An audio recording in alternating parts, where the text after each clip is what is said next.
Je pense qu'on va démarrer, commandant, si vous en êtes d'accord. Bienvenue à vous toutes et tous qui nous avez rejoints et ceux qui vont nous rejoindre ensuite, j'ose espérer. Commandant, merci de votre participation pour ce rendez-vous du 29 avril sur la présentation des métiers de la police, mais en particulier sur le métier de gardien de la paix. Donc, merci à vous. Programmation de la semaine, donc comme on le disait hier, il y a eu une présentation du web digital par Nathalie Marquet, ma collègue de l'Oise, et demain sur l'agroéquipement par ma collègue de la Somme. Donc aujourd'hui, notre ambassadrice du jour, le commandant de police Sylvie Ribzac de l'UPREC. Commandant, bonjour. Bonjour à tous. Donc je vais peut-être vous laisser vous présenter. Ok, donc moi je suis le commandant de police Ribzac Sylvie. Je suis affectée, monsieur l'a dit, à l'UPREC. C'est une unité qui fait la promotion des métiers, des recrutements et des concours de la police. Je n'ai pas toujours été affectée à ce poste. Je suis entrée dans la police en tant que gardien de la paix. Ensuite, j'ai passé des concours, j'ai gravi les échelons. Donc pour être aujourd'hui commandant de police, j'ai exercé dans différents services. J'ai exercé aux renseignements généraux. On parle aujourd'hui de renseignements territoriaux. J'ai exercé en police aux frontières et j'ai exercé de nombreuses années en commissariat et en sûreté urbaine pour faire des enquêtes, ce qu'on appelle de l'investigation, aux mineurs, en brigade financière, à la cellule anti-cambriolage. Et donc, depuis quelques... Oui. Donc, beau parcours qui montre qu'on peut démarrer gardien de la paix et avoir une évolution de carrière, et vous en êtes la preuve. Tout à fait. Donc, on va en parler tout au long et revenir plusieurs fois sur ce sujet. Très bien. Vous pouvez la slide suivante, s'il vous plaît. Voilà, donc comme vous l'avez dit, monsieur Leleu, aujourd'hui, on va parler de la police et plus particulièrement du métier de gardien de la paix. Mais avant de vous parler de ce métier de gardien de la paix, je vais faire un petit focus sur la police en général pour bien situer justement ce métier de gardien de la paix.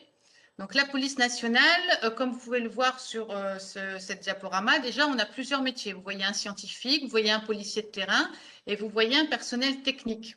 Parce qu'effectivement, la police nationale, c'est 150 000 fonctionnaires et dans ces fonctionnaires, vous allez trouver des policiers, les policiers de terrain, mais aussi de nombreux personnels administratifs. Il y a de gros services qu'il faut faire fonctionner, donc on a de gros secrétariats. On a besoin de personnel technique parce qu'on a des véhicules, on a des postes informatiques. On a des personnels scientifiques, ça c'est les personnels de la police technique et scientifique, ce sont des métiers particuliers avec des concours particuliers pour lesquels vous réservez parfois des créneaux d'information. Donc, on ne va pas parler de ces personnels-là aujourd'hui. La police nationale, c'est 3 millions de crimes et délits traités par an, ce qui représente environ 70% de la délinquance générale et 83% de la grande criminalité. Donc, ces chiffres sont élevés. Pourquoi? Parce que la police nationale est installée essentiellement en secteur urbain, en ville, là où on trouve forcément les gros foyers de population et donc les gros foyers de criminalité. Et donc, le reste est traité par la gendarmerie, qui, elle, a une vocation plus rurale. Et une question, Madame Ribzac. La police nationale, ça n'a rien à voir avec la police municipale. Non, pas du tout. La police nationale, c'est l'État. On dépend directement du ministère de l'Intérieur. Les polices municipales, elles sont multiples et, comme leur nom l'indique, municipales, elles sont rattachées à une commune et dirigées par le maire. Donc le maire qui a donc le pouvoir de police. Tout à fait. Très bien. Donc nous, dans la police nationale, nos personnels, nous avons 105 000 environ gardiens de la paix et gradés. Donc gardien de la paix et gradé, c'est vrai que quand on dit gardien de la paix, c'est un peu le terme générique, mais le policier de terrain, il peut être gardien de la paix, brigadier, brigadier chef, major. Ça, c'est l'évolution de carrière qui fait qu'on change de grade, mais quand on parle en général, on dit souvent gardien de la paix comme terme générique.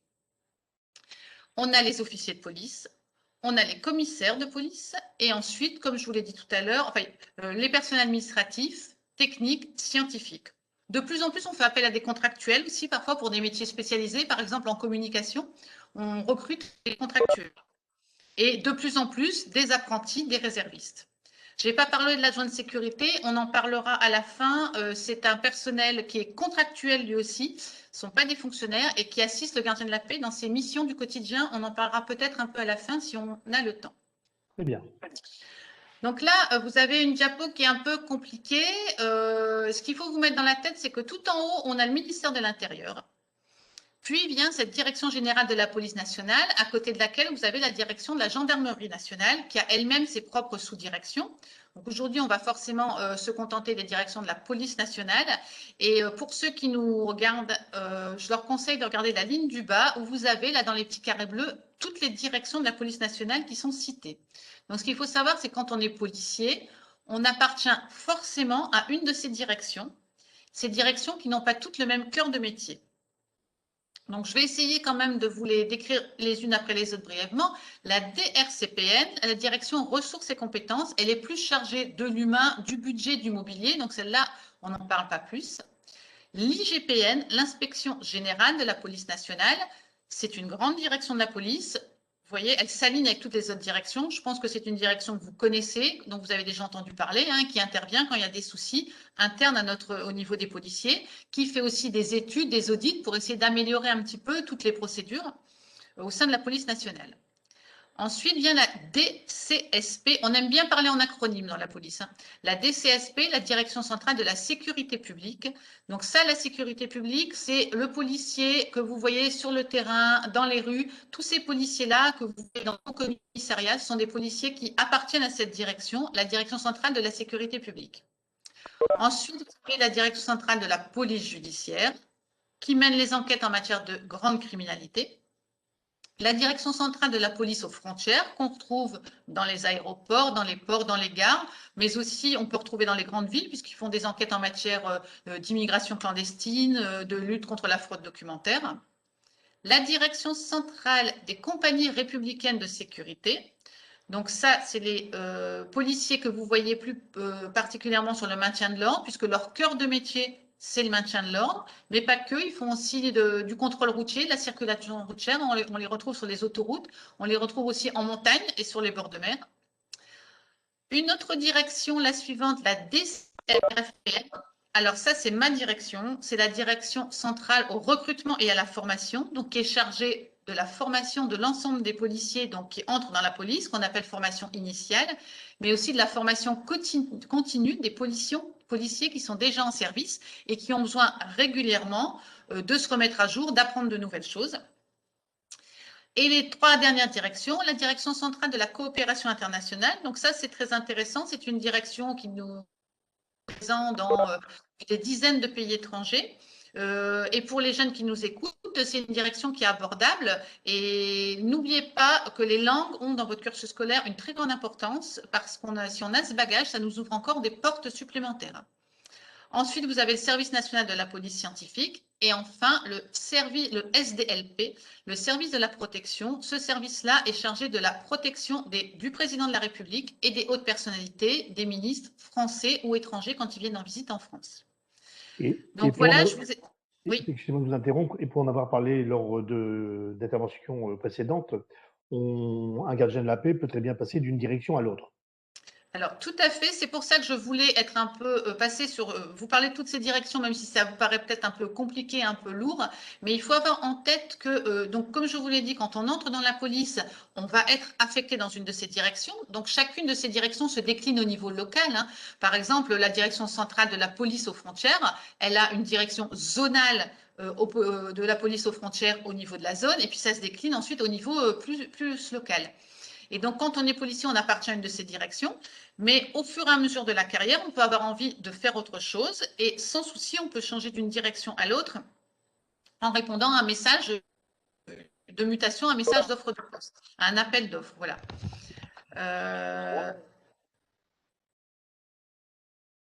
Voilà, donc on parle du policier. Donc du policier dans ces directions, il va être ou gardien de la paix, ou officier de police, ou commissaire de police.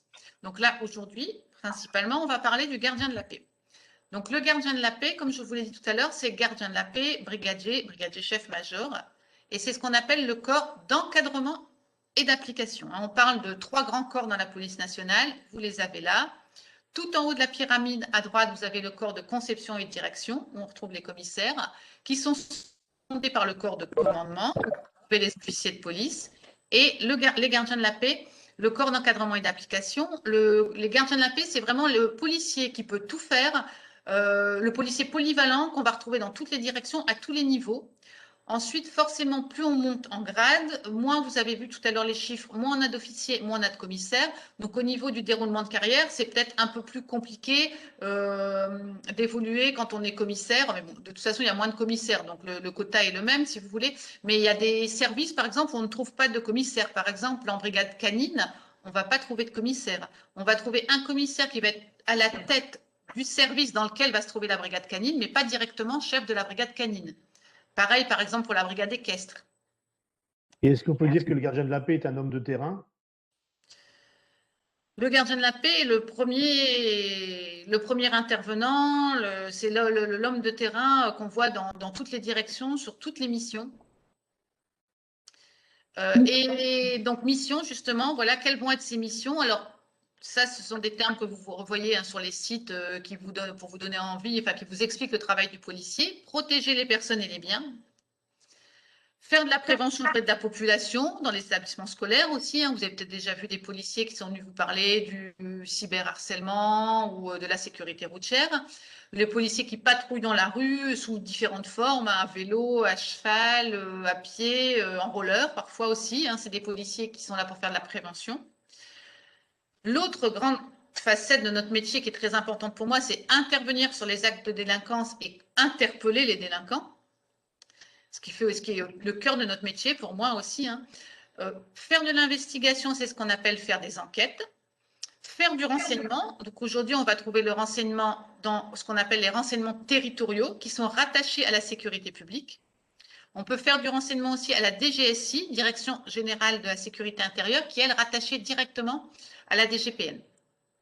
Le policier, il va assurer le maintien de l'ordre aussi sur les manifestations et il va sécuriser les ports, les aéroports et les gares. Donc, tous ces métiers-là, vous pouvez les faire dans les différentes directions. Vous avez vu qu'il y a des directions qui sont un peu plus spécialisées. Le CRS, il va être spécialisé dans le maintien de l'ordre, la police judiciaire dans les grandes enquêtes, mais on peut quand même trouver différentes missions de policiers dans les différentes directions. Est-ce que vous pouvez nous rappeler le nom de la direction pour travailler à l'international? Parce qu'on a une question sur le chat à ce sujet, sur la maîtrise des langues et le fait d'avoir des compétences linguistiques. Ça concernait surtout une direction en particulier, il me semble. La direction de la coopération internationale. C'est bien ça, merci.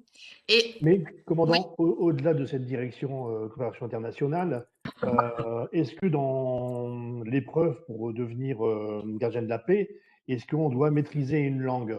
Oui, il y a une épreuve de langue obligatoire au concours de gardien de la paix. On verra les épreuves si on a le temps à la fin. Les langues, j'y reviens aussi. On peut aussi, elles vont nous être utiles même si on n'est pas à la direction centrale, à la direction de la coopération internationale, parce qu'il y a plein de postes au niveau européen. Ou, par exemple, là, pour gérer les flux migratoires, on fait appel à des policiers, ce qu'on appelle nous Frontex, ce sont les opérations Frontex, et les collègues sont envoyés, par exemple, en Italie, à Lampedusa, pour travailler auprès de nos collègues de la police aux frontières au niveau de l'accueil du flux et du tri de l'immigration de ces personnes qui arrivent. Et donc, ce sont des missions de 1, 2 ou 3 mois. Et donc, forcément, les gens qui y vont, c'est des gens qui parlent plusieurs langues, dont principalement l'anglais, forcément. Je dirais plus couramment aussi, durant les périodes estivales, vos collègues gardiens de la paix qui sont sur le terrain sont aussi sujets à renseigner des touristes étrangers de quelque origine qu'ils soient. Donc, forcément, il y a un attrait de la langue qui vient s'y adjoindre. Oui, complètement. Et moi, c'est le message que je passe aux jeunes. Moi, je ne l'ai pas fait, je le regrette aujourd'hui. Aujourd'hui, c'est facile. Vous avez plein d'outils. Vous avez Internet. Vous pouvez faire plein de choses. Regardez vos séries en anglais, d'abord sous-titrées. Enfin, vous devez le dire, vous, les professeurs en établissement scolaire. Mais accrochez-vous à ça parce que c'est vraiment un plus, je pense, dans plein de professions. Alors, on a parlé des différentes missions du policier. Les différentes missions du policier, ben voilà, vous voyez en photo différents policiers qui exercent différentes missions dont on vient de parler. Vous voyez le policier de la brigade équestre qui va faire de la sécurisation là au bord d'un stade. Vous voyez les policiers de la brigade fluviale. Vous voyez les policiers du RAID. Donc le RAID, on n'en a pas parlé non plus. Recherche, assistance, intervention, dissuasion, parce qu'ils sont rattachés directement au directeur général. Donc, pluralité de métiers, par exemple, policier en brigade anticriminalité. Policier Avec, public. avec donc la BAC, ça veut dire qu'ils sont souvent habillés en civil. Alors, ils sont en civil parce que leur cœur de métier, c'est de faire d'interpellation en flagrant délit. Donc, souvent, qui dit flagrant délit dit un minimum d'observation, de filature, de planque pour interpeller ensuite le mis en cause alors qu'il commet son méfait. Donc, effectivement, ils sont en civil pour ne pas se faire repérer. Donc, ce que je vais préciser avant de faire un peu le déroulé de ces métiers, c'est que quand on veut entrer dans la police, je pense qu'il faut vraiment quand même avoir au fond de soi l'envie d'être policier. Il ne faut pas avoir envie de dire bah, moi, je veux être policier de la brigade équestre. Oui, si vous pouvez allier votre passion avec votre métier, c'est bien, mais la base, c'est quand même avoir envie d'être policier, avoir envie d'assurer la sécurité des personnes et des biens, comme on dit classiquement. Il faut vraiment avoir envie d'être là au service des personnes et des biens. Il faut avoir envie de s'impliquer, de s'investir, parce que policier, c'est quand même pas un métier facile. Il y a des contraintes, donc il faut le vouloir. Et sans compter de parler des envies, est-ce qu'il y a aussi, au-delà de ça, des qualités avec des avantages, mais aussi des inconvénients? Alors oui, il y a des qualités, beaucoup. Je vais dire, la devise de la police, c'est courage, intégrité, dévouement. Donc il faut être courageux, il faut être intègre et il faut être dévoué parce que toujours on est au service de la population, hein, que ce soit en prévention, en intervention sur un accident de voiture, en intervention sur des constats criminels. Il y a vraiment, parfois on dépasse le temps de travail, donc il y a vraiment un côté dévouement. Mais ça, pour moi, ça donne plein d'autres qualités. Il faut être dynamique, il faut être réactif, parce que quand vous êtes sur le terrain, vous avez parfois peu de temps pour prendre une décision, peu de temps pour vous retourner. Voilà, donc plein de qualités. Il faut être sportif, il faut avoir le sens de la communication aussi, parce que vous êtes perpétuellement en train d'échanger avec des gens, des victimes, des témoins, des mises en cause, la population. Au niveau des avantages et des inconvénients,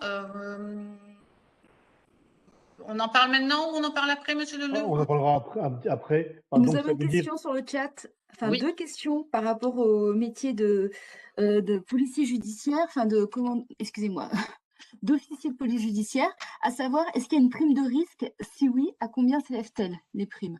Alors, tous les policiers touchent une prime de risque. On est policier, on est sur le terrain, on a une prime de risque qui est intégrée au salaire. Alors, ne me demandez pas de combien elle est. J'ai aucune idée. Elle est intégrée au salaire et enfin, on ne fait pas de différence si vous voulez. Voilà, on a notre salaire, on sait que la prime de risque est dedans. Je suis incapable de vous dire à combien elle se monte exactement. Alors, attention quand on parle d'officier de police judiciaire. Tout à l'heure, j'ai parlé du gardien de la paix, des officiers de police et des commandants de police. Officier de police, c'est une fonction, c'est un grade qui comprend les lieutenants, les capitaines et les commandants. Ça, ce sont les officiers de police. Les officiers de police judiciaire, c'est autre chose. Ce sont les policiers qui, en civil, font les enquêtes et qui ont les pouvoirs les plus importants en matière d'enquête. S'ils sont officiers de police judiciaire, ils peuvent placer les gens en garde à vue, par exemple. Et effectivement, si en plus, alors un gardien de la paix qui sort d'école n'est pas officier de police judiciaire.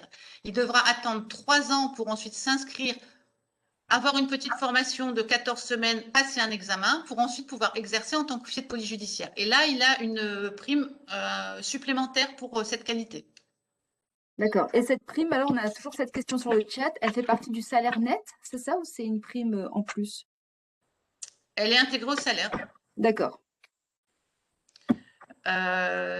Alors, donc, on parlait d'avoir envie d'être policier. Quand on a envie d'être policier, donc on passe le concours de gardien de la paix. On l'a dit, la première entrée, c'est gardien de la paix. Quand on entre gardien de la paix, ensuite, on peut se spécialiser et devenir policier de brigade anticriminalité. Une autre question, non? Ça va? On a une question pour savoir, est-ce qu'il faut être sportif? Dans quelle mesure dit-on qu'on doit être sportif pour pouvoir passer les concours et intégrer les métiers de la police?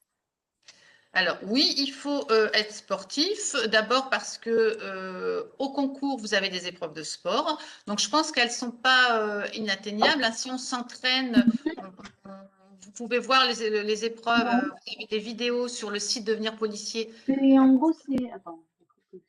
Sur le site devenirpolicier.fr, vous avez les épreuves. Donc si on s'entraîne, il n'y a pas de souci à mon sens pour les passer. Mais ensuite, il me semble évident que pour exercer un métier de policier, Non, en gros, ils ont envoyé un truc sur le lycée. Il y a un truc et donc ensuite, pour moi, il va de soi qu'un policier, on a dit qu'il y avait beaucoup de qualités à avoir. Une des grandes qualités, des grandes valeurs, c'est aussi l'exemplarité. Donc, il est évident qu'un policier, de par la difficulté de son métier, il doit être à même d'intervenir à tout moment, il doit même de courir après des personnes, avoir de la résistance physique. Donc, pour moi, le sport, c'est aussi lié au métier de policier. Et de toute façon, c'est une condition physique au long cours, quel Tout que à fait. soit l'âge si on intègre ou en fin de carrière. De toute Tout façon, à fait. c'est un passage obligé et nécessaire. Tout à fait. Voilà. Donc, on peut être policier motocycliste sur moto.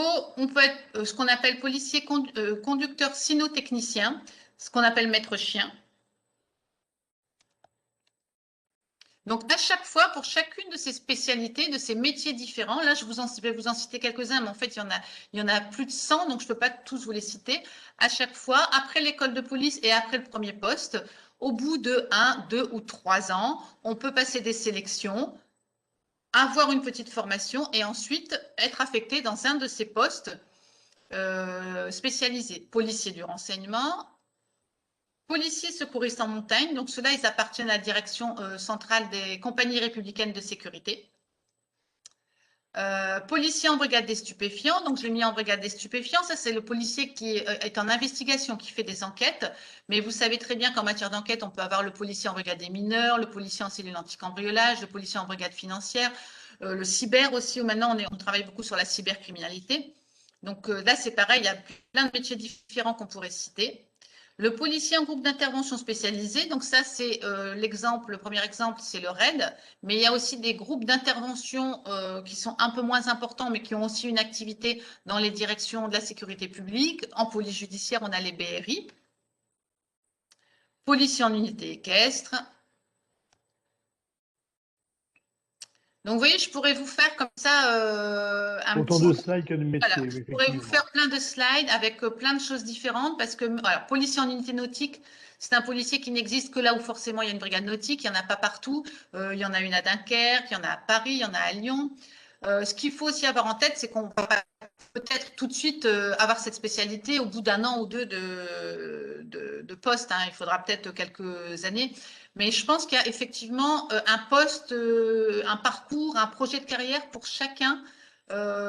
Si vous avez envie, vous allez y arriver. Ce qu'il y a d'intéressant aussi, c'est que effectivement, il y a une grande variété et c'est d'autant plus important qu'on n'est pas pareil. Je peux en parler au début de sa carrière et à la fin de sa carrière. Hein. Les jeunes ont souvent envie de faire beaucoup de terrain, ils vont être beaucoup plus impliqués. Plus on avance dans l'âge, parfois on a envie de faire autre chose. Quand on a des enfants, on a peut-être un peu envie de se mettre un peu au vert, d'être un peu plus préservé. Et donc, pour moi, il y a vraiment une place pour chacun à différents moments de l'existence. Ce qui est intéressant. Oui. Excusez-moi de vous interrompre, vous faites état d'enfants, donc je pense à la femme, aux femmes qui, si bien souvent, deviennent mamans, et donc de la mixité dans la police. Est-ce que la femme a une place plus importante que l'homme et quel est le pourcentage? Mais la femme a une place plus importante que l'homme partout, monsieur Leleu. J'en suis tout à fait d'accord. Donc, au niveau des chiffres, la police se féminise de plus en plus. Il y a des femmes partout. Il y a des femmes dans tous les services, même au RAID. Au RAID, il y a des femmes tireurs d'élite, par exemple, ou des femmes négociatrices. Parmi les gardiens de la paix, on est environ à 20% du corps féminin. Chez les officiers, les commissaires, c'est un peu plus, on est autour de 25-28%. En police technique et scientifique, on est encore plus. Mais oui, la police se féminise de plus en plus. Et alors, les filles, si vous avez envie d'être policier, n'hésitez pas, il n'y a aucun souci. Et je pense que même les hommes apprécient aussi de travailler avec des femmes parce qu'ils se rendent compte qu'on peut apporter parfois autre chose. Hein. Pas seulement, en fait, une femme aussi sur une situation, elle va désamorcer une situation aussi parfois. Et c'est un gros atout finalement, souvent, d'avoir une femme dans l'équipage. Nous avons une question sur le chat. Oui. De Naël, qui demande si on peut devenir donc officier de police judiciaire sans passer par le poste de gardien de la paix. Oui. Vous entrez officier ou commissaire de police. Donc, c'est un niveau d'études de... Voilà. Officiers de police Bac+3, commissaire de police Bac+5, eux sortent d'école en ayant déjà la qualification d'officier de police judiciaire. Ok. Voilà, donc j'ai affiché en attendant donc d'autres métiers que vous pouvez exercer en tant que policier. On va peut-être accélérer un petit peu parce que Oui, sinon, on va je peut-être pas avoir le passe. temps de dire tout ce qu'on a envie de dire. Donc, tout à l'heure, Monsieur Leleu, vous m'avez interrogé sur les avantages, les inconvénients. Donc, pour moi, les avantages, un métier varié et dynamique. Donc, le dynamisme, pour moi, c'est important au quotidien. Ça va un peu avec l'absence de routine. Et là, varié, pour tout ce qu'on vient de dire, hein, il y a plein de choses à faire quand on est policier. Le travail en équipe, c'est quelque chose de très important aussi. On ne fait jamais rien tout seul dans la police, hein. Une patrouille, c'est pas tout seul. Une interpellation, c'est pas tout seul. Une enquête, il faut échanger. Donc, c'est vraiment intéressant à ce niveau-là. Pour moi, c'est un métier valorisant. Ça aussi, c'est important, hein, au bout de quelques années, de se rendre compte qu'on exerce un métier qui est utile. On voit parfois dans le regard des victimes, hein, les gens parfois vous disent merci, c'est quand même assez rare, mais parfois il suffit de pas grand-chose, il suffit d'un regard. Vous voyez la satisfaction dans le regard des gens, vous voyez que parfois les larmes aux yeux, et là vous êtes content parce que vous vous rendez vraiment compte que vous servez à quelque chose. Et ça, pour moi, c'est important. Vraiment, hein, un rendu du service public. Voilà. Donc, un parcours de carrière diversifié, on en a parlé. Alors, pourquoi on pourrait ne pas aimer ce métier ou qu'est-ce qu'on pourrait y trouver comme des inconvénients? C'est un métier qui est exigeant, donc on en a parlé, beaucoup de qualité. Normalement, au quotidien, quand vous êtes policier, vous êtes en tenue, vous êtes sur la voie publique, vous devez être exemplaire, vous devez être digne, vous devez être courtois, vous devez montrer l'exemple, vous devez… Voilà. En gros, on n'a pas le droit à l'erreur quand on porte cet uniforme. La mobilité, oui, un peu, parce que quand on passe surtout le concours de gardien de la paix, il y a deux concours pour gardien de la paix. Il y a un concours qu'on appelle le concours national et un concours Île-de-France. Quand vous passez le concours Île-de-France, forcément, vous allez être affecté en Île-de-France. Quand vous passez le concours national, vous pouvez avoir en sortie d'école des postes sur toute la France, mais également en Île-de-France. Donc, effectivement, quand on passe le concours de gardien de la paix, il faut s'attendre à bouger. Donc, bouger, ce n'est pas non plus définitif. Quand on passe le concours national, on est coincé 5 ans sur la région d'affectation. Quand on passe le concours Île-de-France, 8 ans sur la région d'affectation. Je n'ai pas dit sur le premier poste, j'ai dit dans la région d'affectation. Mais après, vous pouvez demander des mutations ailleurs, il n'y a aucun souci. Mais bon, c'est bon à savoir parce que c'est quand même important de faire un choix dès le départ sur l'Île-de-France ou national. Tout à fait. Alors, l'Île-de-France, moi, je suis passée par Paris comme plein de fonctionnaires de police, comme plein de collègues. En général, les collègues regardent un très bon souvenir de Paris. L'ambiance, elle est excellente parce que il y a un brassage forcément de collègues qui viennent de toute la France. Et puis, c'est à Paris qu'on trouve plein de directions et de choses qu'on ne retrouve pas en province. Par exemple, le service de protection des personnalités, il est évident qu'il se trouve à Paris. Les grandes directions centrales, elles se trouvent à Paris. Et donc, il y a des postes qu'on ne retrouve pas en province. Donc, ça, c'est intéressant. La disponibilité, qui peut aussi être un inconvénient, je l'ai écrit, pour moi, c'est pas vraiment, on sait qu'on s'engage dans un métier qui est particulier, où on peut travailler en cycle, hein, en ce qu'on appelle en 2-2, par exemple 2 jours de travail, 2 jours de repos, ou qu'on peut travailler en hebdomadaire, par exemple dans les groupes d'enquête, mais que parfois, eh ben, l'enquête, elle s'arrête pas à 18 heures parce qu'on sait qu'on n'a que 24 heures ou que 48 heures de garde à vue, donc on va faire le maximum, on va travailler jusque tard dans la nuit ou des choses comme ça. Mais évidemment, à côté de ça, on a des heures de récupération, on a des congés, on s'arrange entre collègues quand on a quelque chose et qu'on ne peut pas être là. Donc, il faut quand même relativiser cette disponibilité, même s'il faut l'avoir en tête quand on entre dans ce métier. On n'aura pas tous ces Noël, tous ces Nouvel An. Il y aura forcément parfois des moments où on sera coincé. C'est ce qu'on appelle des astreintes. Il y a des astreintes aussi, des astreintes au domicile avec un téléphone, mais aussi des permanences aussi beaucoup pour les groupes d'enquête, puisque la délinquance ne s'arrête jamais, les interpellations ne s'arrêtent jamais, et même le samedi, le dimanche et la nuit, il faut continuer. Alors, les concours ou le concours, puisque on parle de gardien de la paix. Donc là, pour vous faire un petit peu le parallèle entre les 3 métiers, vous voyez que gardien de la paix, on est à baccalauréat, officier, bac+3, commissaire, bac+5. Et là, vous avez toutes les conditions pour être gardien de la paix, les conditions d'âge, 17-35 ans, de nationalité française, en bonne condition physique, avec un casier judiciaire vierge, en étant en règle vis-à-vis de la défense, de la journée de la défense et citoyenneté aussi. Voilà. Nous avons une petite question sur le chat. Allez-y. Une personne qui demande si elle peut rentrer dans la brigade équestre sans passer par le poste de gardien de la paix. Et sinon, quel niveau faut-il avoir en équitation pour travailler dans ce métier? Pour tout métier de policier de terrain, on passe par gardien de la paix, ou officier ou commissaire à un autre niveau. Hein. Mais la porte d'entrée, c'est gardien de la paix. Et ensuite, quand vous allez avoir le concours de gardien de la paix, allez en école. À la fin de la scolarité, vous allez choisir un poste en fonction de votre classement. Pour les gardiens de la paix, ces postes, c'est la plupart du temps la sécurité publique, donc le commissariat, les CRS ou la police aux frontières, en plus de la police parisienne, de l'APP. Ça, c'est en général les trois premières possibilités en sortie d'école. Et ensuite, vous allez évoluer avec le temps, mais il faut forcément passer par gardien de la paix. Commandant, j'ai cru voir par le passé à la télévision des interventions d'hommes sur des chevaux, Oui. des caisses, pour intervention en manifestation. Donc c'est la sécurité civile, ça ou oui, c'est la sécurité publique. Les brigades des caisses sont rattachées aux directions départementales de sécurité publique. Et donc, dans les directions de sécurité publique, il y a une brigade équestre. Et elle est employée, par exemple, sur les maintiens de l'ordre, parce que le cheval, il impose. Donc, voilà, c'est un outil précieux en matière de maintien de l'ordre. Alors, il y avait tout à l'heure une précision à la question quel niveau il fallait avoir. Oui, en équitation, c'est ça. Donc, il faut être galop 6 ou 5. Je crois que c'est galop 6. Il faut être galop 6 et vous passez le galop 7, je crois, en étant policier. D'accord. Et du coup, on a une autre question. Pour intégrer le métier d'ingénieur de la police scientifique, c'est pareil, il faut aussi passer par le métier de gardien de la paix? Non, là, on est carrément dans des concours différents, les métiers de la police scientifique. On a 3 concours, technicien principal et ingénieur, mais c'est vraiment 2 parcours différents. Ok, merci. Donc, pour tous nos concours, donc là, on parle bien des métiers de police actifs, donc gardien de la paix, officier ou commissaire. On a 3 temps d'épreuve. L'admissibilité, c'est-à-dire les épreuves écrites, la préadmission, c'est-à-dire le sport, et l'admission, c'est-à-dire les épreuves orales. Et là, vous avez un peu plus de précision sur les épreuves. Donc, je ne sais pas si ça vous intéresse d'entrer un peu dans les détails. Ce que je peux vous dire…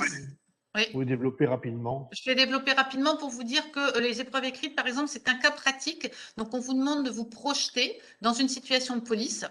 C'est plusieurs cas pratiques, en fait, plusieurs petits cas pratiques qu'on vous demande de résoudre. Vous avez un dossier documentaire pour vous aider. C'est-à-dire qu'on sait que vous n'avez pas de connaissances de police, mais dans ce dossier documentaire, vous allez trouver toutes les informations pour répondre aux questions, pour résoudre le cas pratique. En fait, ce qu'on vous demande, c'est de bien comprendre le dossier, de le lire et puis ensuite de faire preuve de bon sens, de réactivité pour répondre à ces cas pratiques. Donc, pour vous dire que finalement, n'importe quel baccalauréat peut mener à ce concours. Il n'y a pas de baccalauréat exigé. Donc, certains vont préférer partir vers un baccalauréat métier de la sécurité. Donc, effectivement, ça va leur apporter un plus. Mais tout autre baccalauréat peut vous permettre de passer ces épreuves. Parfois, il y a des candidats qui nous disent moi, j'ai fait un autre bac parce que je voulais avoir un plan B ou des choses comme ça. Ça peut tout à fait se justifier.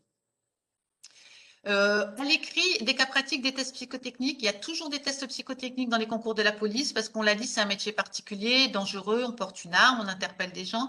Et donc, il faut quand même qu'on s'assure d'avoir des profils équilibrés. Les épreuves sportives, on en a parlé un peu tout à l'heure. 2 épreuves sportives, un parcours d'habilité motrice et un test d'endurance cardio-respiratoire. Donc, je ne décris pas. Si vous voulez en savoir plus sur ces épreuves, vous allez voir sur notre site devenirpolicier.fr et vous avez des vidéos et des tutos pour vous informer sur ces épreuves. Et donc, après ces épreuves sportives, on arrive aux épreuves orales. Donc, l'autre jour, Monsieur Leleu, vous m'avez posé la question et je pense que je ne vous ai pas bien répondu. Il faut avoir les épreuves écrites pour ensuite passer les épreuves orales, pour ensuite passer les épreuves sport. Voilà. D'abord, on a l'écrit. Si on rate l'écrit, on s'arrête là. Si on réussit l'écrit, voilà, on passe les épreuves sportives. Et si on réussit les épreuves sportives, on arrive aux épreuves orales. Et une question, si on a l'écrit, on va dire, cette année, on passe donc les épreuves orales, où on peut être très bien recalé. Mais est-ce que, si on est recalé, est-ce que l'épreuve écrite est encore valable plusieurs années Non, ou à chaque fois, on ne conserve pas la validité des épreuves. À chaque fois, il faut recommencer. D'accord. Voilà.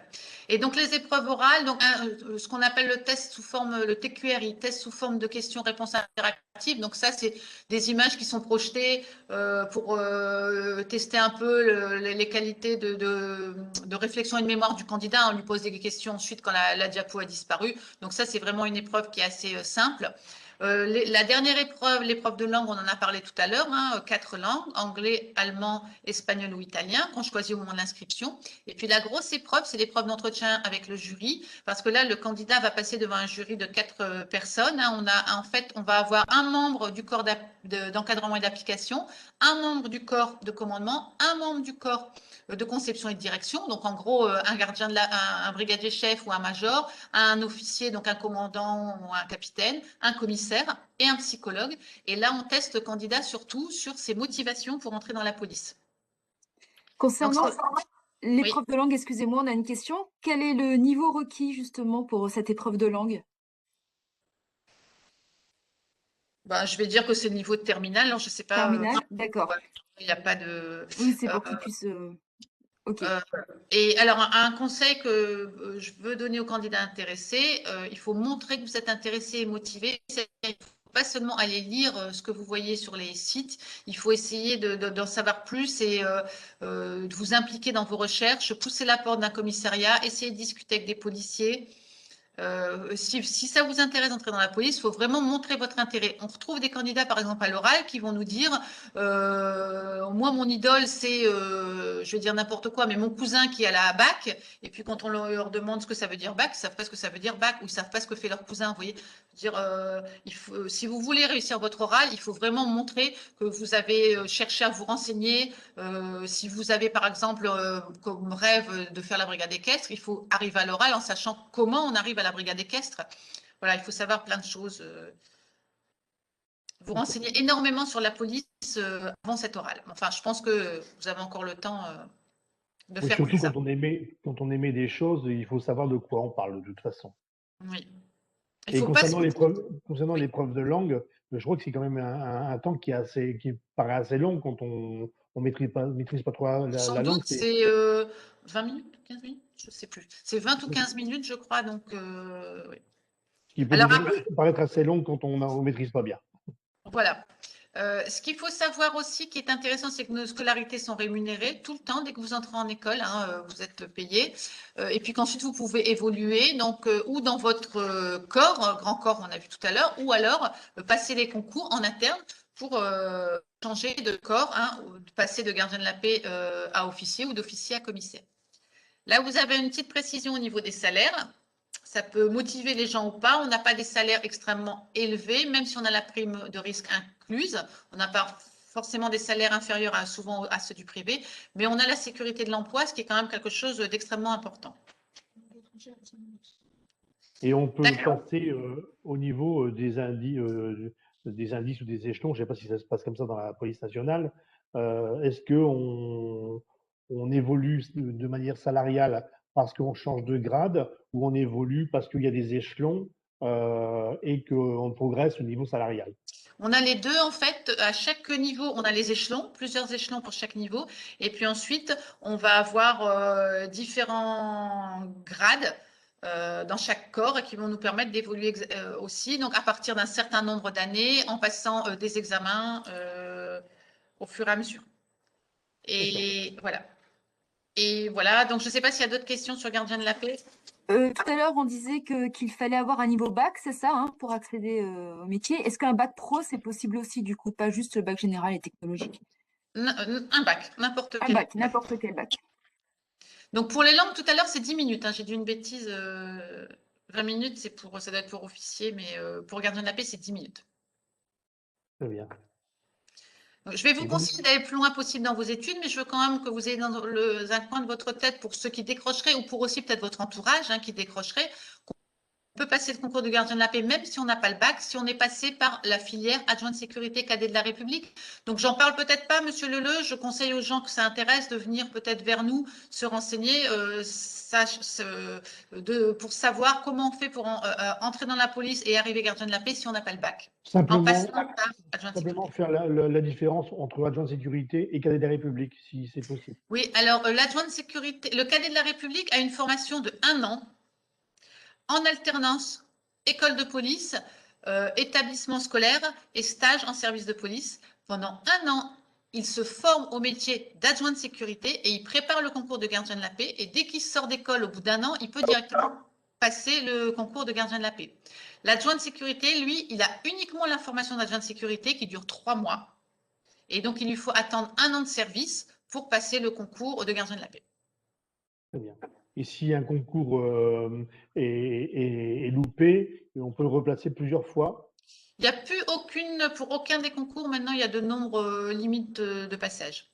C'est autant de fois que vous voulez, voilà. Et donc, alors je ne sais pas quel niveau ont les gens qui nous écoutent. Donc, mais pareil pour eux ou pour leur entourage aussi.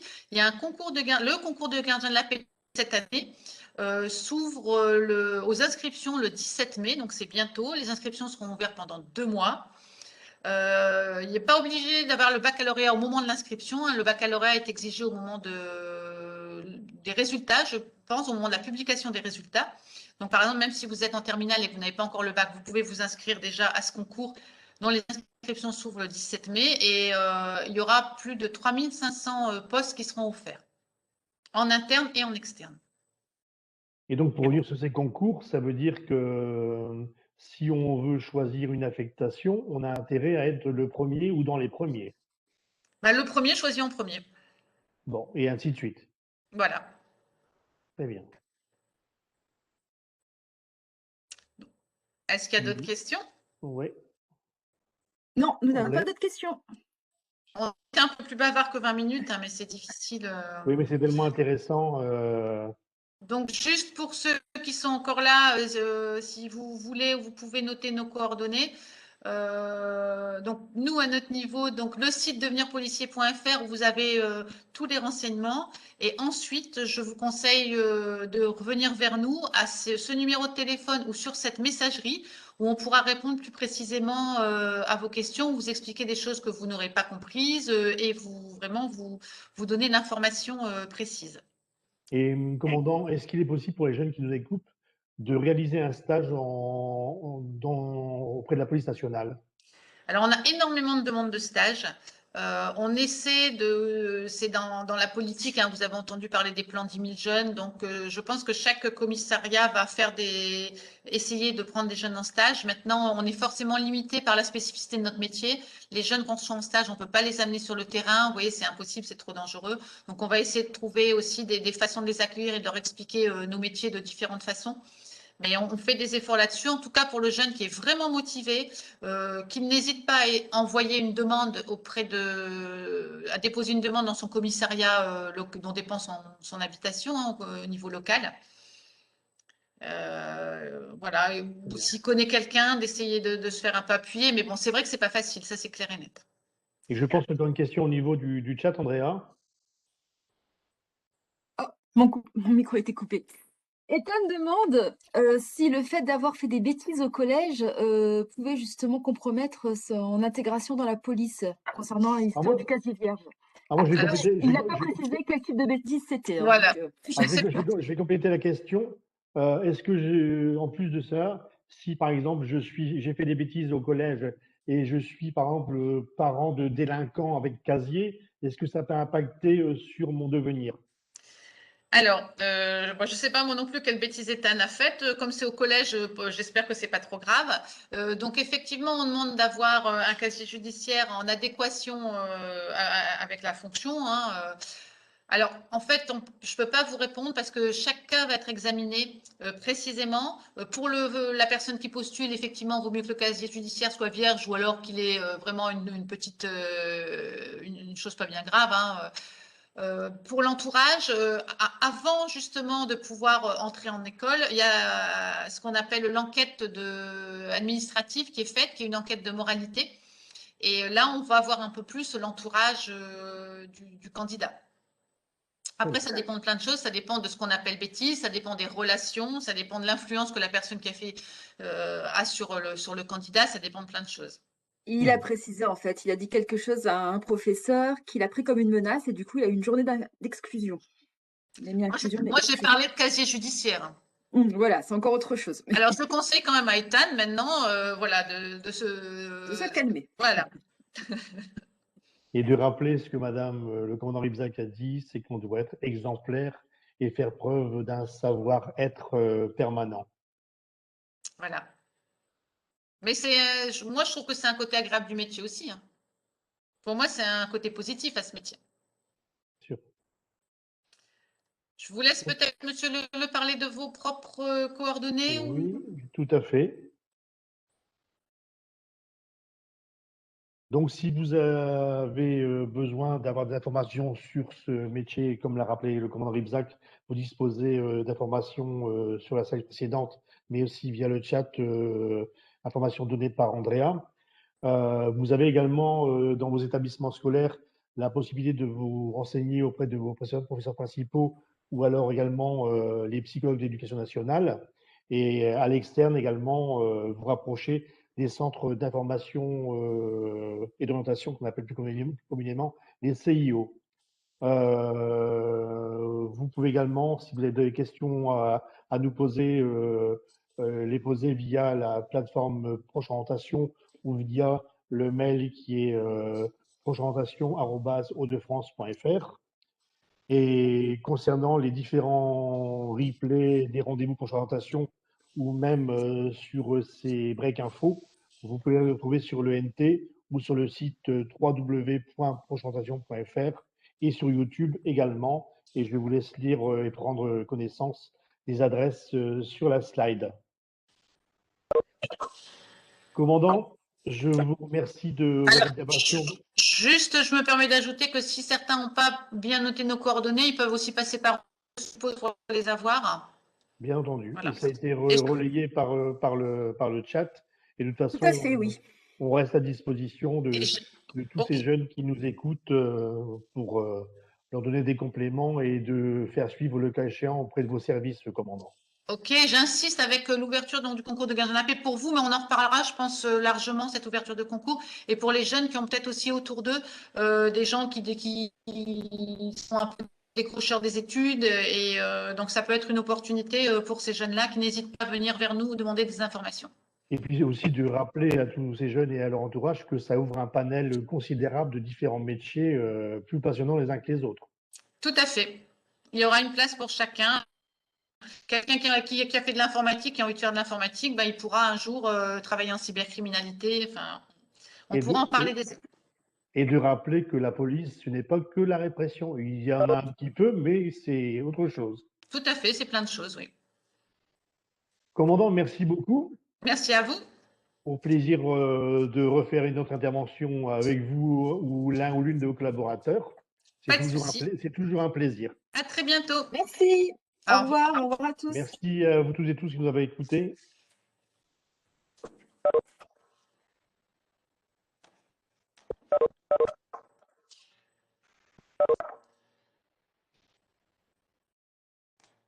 Bon.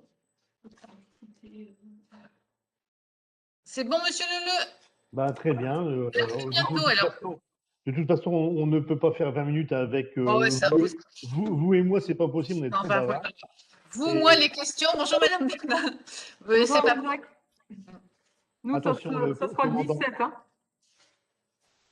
Vous, c'est le 17 17 mai, vous vous souvenez peut-être, c'est noté. C'est monsieur Rincheval qui gère le planning. D'accord. Ok, très bien. Merci, parce que c'était encore une fois passionnant.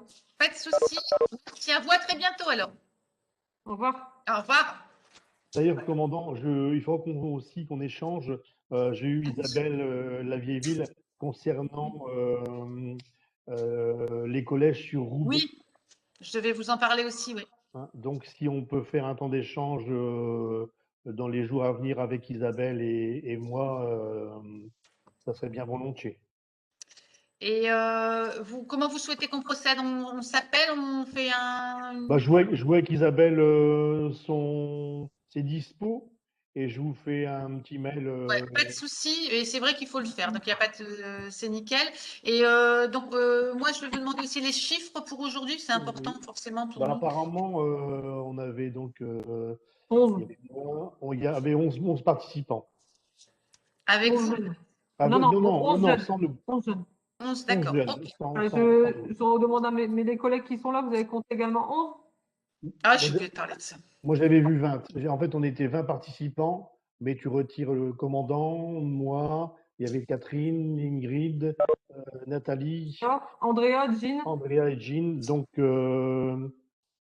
j'arrive à... Bonjour, moi je suis Ingrid Solaire de la Somme. J'arrive à 13. apparemment. Catherine. Moi, je ne sais pas. C'est pour ça que je demande aux collègues si vous avez regardé le nombre de J'avais personnes. vu 20 participants en tout, mais effectivement, après, j'ai pas vu. Enfin, faut décompter les. Ouais. Isabelle, elle était connectée aussi, certainement, puisque c'est ça. Non, Non. il n'est pas, c'est moi qui avais la main. D'accord. Donc, Ben, commandant, je sais Eric, pas, entre 11 et 13. Entre 11 et 13. Moi, à un moment, j'ai compté 11. Voilà, Oh. moi aussi. Et puis après, il y a une connexion.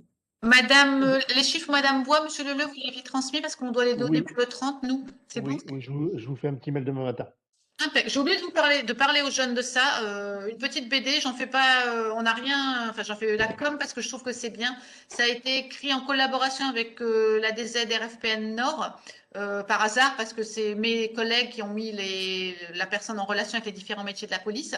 Et je trouve que c'est bien fait, c'est sous forme de BD et c'est très simple en fait avec les bons termes. Et je trouvais que c'était pas mal. Alors, commandant, je peux vous en parler parce qu'une ambassadrice présentation est une ex-ingénieure qui s'appelle Duc Anne Duong. C'est elle qui a fait les scénarios de cette BD. D'accord.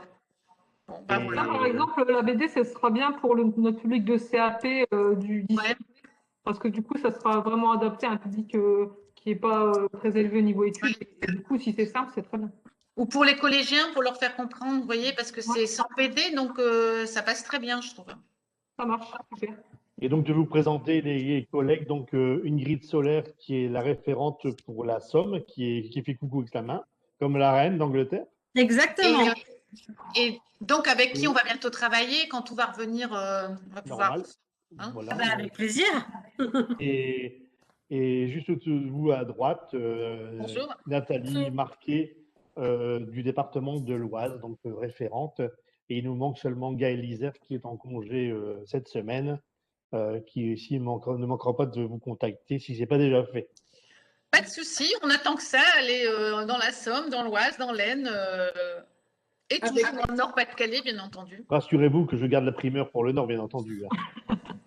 Merci en tout cas, commandant Brisa, d'avoir placé je dispose d'une carte. Allez, c'est Ah, d'accord.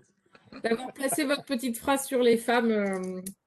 Ah, excellent. Le aura réussi. Le son était coupé, mais j'ai ri toute seule. Moi, je tends la perche justement pour me faire battre et pour faire réagir les gens. Oui. Ouais, très bien. 17 hommes entourés de femmes.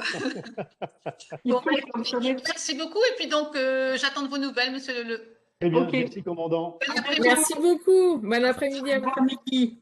Merci. Au revoir. Alors, hop, j'ai un appel à 15h. Alors les collègues, ça a été? C'est bien encore. Hein. Et puis, tu n'en as pas perdu. Hein. On s'est